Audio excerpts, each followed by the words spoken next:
Bonjour à tous et bienvenue sur la chaîne Kiki Sport. Ici, nous explorons le monde passionnant des deux roues, des compétitions palpitantes aux moments captivants des riders. Préparez-vous à plonger dans le monde du cyclisme. Prêt à analyser avec nous? Commencez. Certaines décisions discrètes en disent long sur un cycliste. Cette fois-ci, Julian Alaphilippe a captivé le monde du cyclisme en annonçant un changement majeur pour la saison 2026.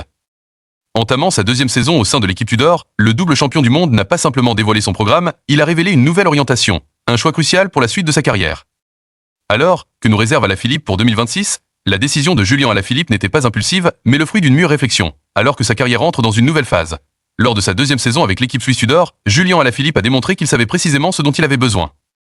Privilégier les classiques ardennaises comme l'Amstel Gold Race, la Flèche Wallonne et Liège-Bastogne-Liège, plutôt que de disperser ses efforts entre les Flandres et les Ardennes, est un choix stratégique, et non un abandon.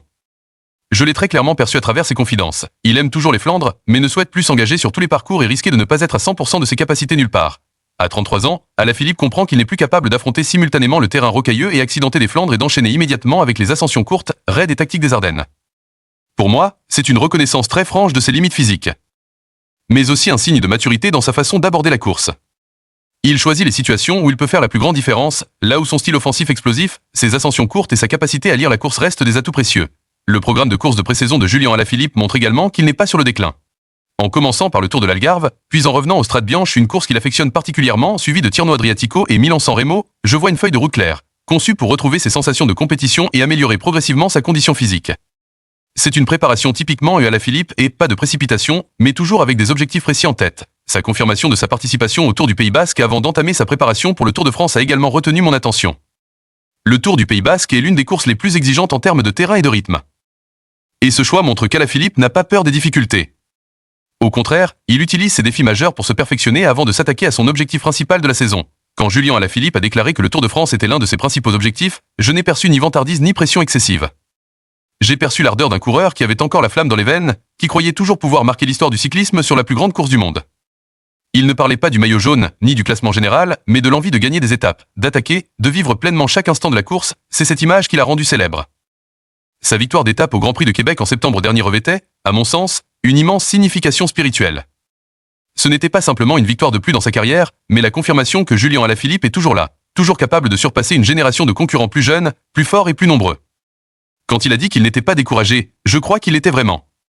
La concurrence féroce ne l'a pas déstabilisé, mais l'a obligé à être plus intelligent, plus sélectif et plus décisif au bon moment.